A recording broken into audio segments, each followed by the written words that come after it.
Hello, this is Matt from Matt Mountain Bike Mech, and today I'm going to be doing a review of the GASGAS G Trail 3, and probably similar to the other ones, except I think this is the highest spec trail you can get besides the light, which I was considering, but I decided to go with this instead. I got a great deal on it. It was 3,000 Canadian, which is incredible for, you know, the spec and the build and the bike. And you're probably in the same boat where you don't have a lot of money, maybe, or you don't want to spend a lot of money. This might be the ticket for you. And I think they're probably even going lower now, because I heard that GASGAS is actually gone bankrupt, or is going bankrupt. Overall, I'm really happy with it. It's a ton of fun. Originally I was kind of, I'm in southwestern Ontario, Canada, which is, relatively flat, but we do have some, hills, punchy climbs, little downhills, and, some steep drops and jumps and stuff like that. So this thing has just been handling it great, and I think 160 is perfect. Or sorry, 150. Just terrific. Love it. It took me a while when I first got it to, I suggest you do the same. Don't just hop on it and go. Take a little time to kind of get it right. Like, I converted it to tubeless, obviously, right away, which I suggest you do as well, to run like the tire pressures to get the best performance out of it. It's a fun bike. Mine came with the Scorpion Enduro R, and what's the front? I guess the Scorpion Enduro S. And I really like the tires. I thought it was going to be the Knobby Nicks, but I'm happy with these ones. They're great. I run about, what do I run? Like 25 front, 27 rear, and I'm a like 215 roughly with gear plus the bike. I use the Wolf Tooth calculator, and it also sets up like your pressure and everything in your suspension. I think my back is maybe a little low. I think I'm running about 30% sag on this. But I don't think I've ever really bottomed this out harshly. Like, I went off a couple of jumps where I cased it pretty good, and I was expecting to get kind of bucked, and it just like rode it out. I'm just really happy with it. It takes everything. And I got some volume spacers for the front. Why, I don't know, because I don't really know if it needs it, but I might throw those in and just see. Because, I do kind of like having the low end compliance, but maybe, just a little of that kind of mid-stroke bottom out protect, although it doesn't really need it, to be honest, but I just got them. The Yamaha motor is amazing. It's pretty quiet. I'll just boot it on here. I don't know if you'll be able to see this, but something I kind of discovered is the auto shift mode. So what this does is you hold down the up or down button, and you'll see that icon come on there. And what that does is it just puts you in the optimal engine speed or power mode. So you just motor everywhere. If you're just cruising on some flats, it will, lessen the power. If you're going up some steeps, it somehow knows the I can't even think of the word. The steepness, let's just say, and will give you that power. So you rarely ever are searching. Well, you're not touching anything. You just kind of set it and go and forget it. And the motor's like, it doesn't. I've ridden like the steps, which is not the greatest, I know.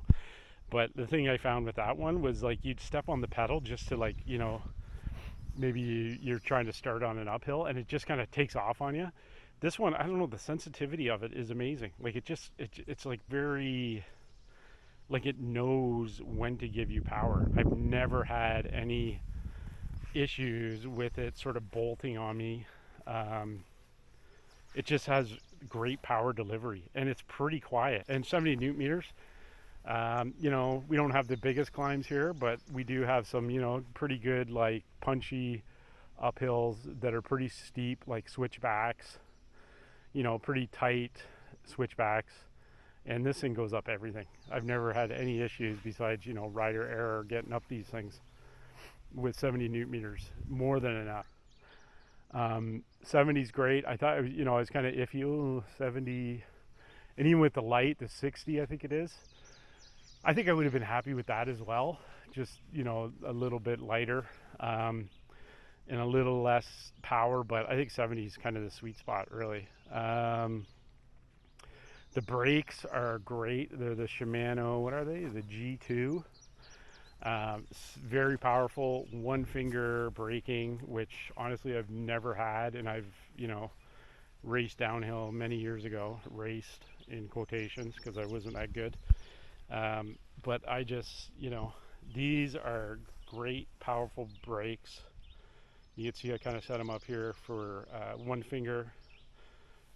You can sort of dial in the adjuster here for reach. Actually, I think I will bring that a little closer. Let's do both. It's fine the way it is, but I'm just sort of, I've had this for about 3 weeks now, and I'm just sort of dialing it in, and I think I got it about perfect. Yeah, so overall, just super happy with it. Oh, and it pedals like amazingly efficient. You know, like I've taken it on non-power mode, and it pedals great. Like it really is an efficient machine. There's like barely any noticeable drag or anything when not using power. Like I would feel comfortable if I forgot my battery and, you know, drove all the way down here to Turkey Point and rode some trails. It's a ton of fun stuff. So that's kind of, those are the main. Oh yeah, and here's another one. But again, keep in mind, this has always been an issue with me, is pedal strikes. Regardless of the bike, I always seem to get pedal strikes. So these come with 165 mil cranks, and I just had crazy pedal strikes on. I put on different pedals. I had some Deity composite ones, and I was just getting like pedal strikes like crazy on this. Now I am a pretty aggressive rider, and I try to sneak in some pedal strokes maybe when I shouldn't. And you know, there's a lot of roots and kind of pretty tight single track with stuff that can kind of catch you out on the, you know, on the sides of the trail. And so I'm a lot more aware of my pedaling now, and I've alleviated that also by getting these 1-ups on here. They're nice low profile, so less strikes for sure. I went for a ride yesterday, I don't think I had one. And again, proper tire pressure and fork and shock pressure helps a lot. But that being said, I've been riding this thing like with level pedals and still get strikes, because I think so I do think the bottom bracket is a little low, so just be aware of that. I had a pretty big crash on this when I hit a root, and it just threw me, cut my face, and hit my hip really hard. Anyways, I had a bad crash, so I've since put the 1-ups on. That's helped a lot. I did bend the crankset, so I have some 160s on order, some Samex or something that I've ordered, and we'll throw those on. I also, I don't know if you can see this, but I did bash the bash plate there, which is kind of just a cheap little plastic cover. It's more like to protect against the elements more than anything, I think, but I did smash that. I did repair it, but I also ordered a bash guard from protectemtb.com or emtbprotect.com. It's a company in England. They make a nice bash guard, so I'm going to throw that on there, but I am a little nervous about putting stress on the frame, but it's just there as a kind of, you know, if it happens type of thing to have there, instead of, you know, smashing that thing again or wrecking the motor, which honestly, it's just this one feature on this trail that has this huge rock you have to go up to get on it. I think next time I'll actually just, you know, push my bike over it instead of destroying my frame or my motor. But other than that, I'm really happy with it. Another consideration that could be a negative is parts availability. So now that GASGAS is no longer making these, and I believe they are going bankrupt, finding parts will be hard, I think, proprietary parts. For example, like this has a square taper crankset, which is definitely a negative. Not the end of the world, but you cannot, you know, it's not like a hollow tech or anything like that. It's in the motor, so you cannot change that out. And there are not a lot of decent quality square tapers out there.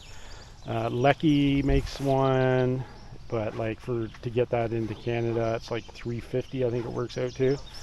And anyways, I'm sure other companies, you know, will kind of make these parts going down the road, as there's going to be a market for them. But keep that in mind. So you crack your frame, you wreck a part, you're going to probably have a hard time with it. That includes a battery. Batteries are very hard to come by, from what I understand. Just doing a brief kind of Google search, that appears to be the case. So anyways, no, really happy with it. It rides amazing. And speaking of riding, I'm going to go now. So I hope you enjoyed this. And yeah, I think that's about it. Oh, and one last thing is the front brake is, and this is more of a SRAM issue. Like I said, brand new. But I'm getting like the pistons are, I don't know if you can see, not retracting correctly on the one side. They just kind of stick out. It's not horrible. I did you know, basically oiled them up to kind of clean them to sort of hopefully get it fixed, but it's still not doing it. So that might be a SRAM warranty issue. I am going to I'm going to bleed them. Not looking forward to that. But and shorten the cables, because as you can see, it's a bit of a dog's breakfast here as far as cable management. So, but I'm going to clean that up. I just, you know, the riding has been really loving it. So I've been riding it a ton. Okay, have a great day. Take care. Bye.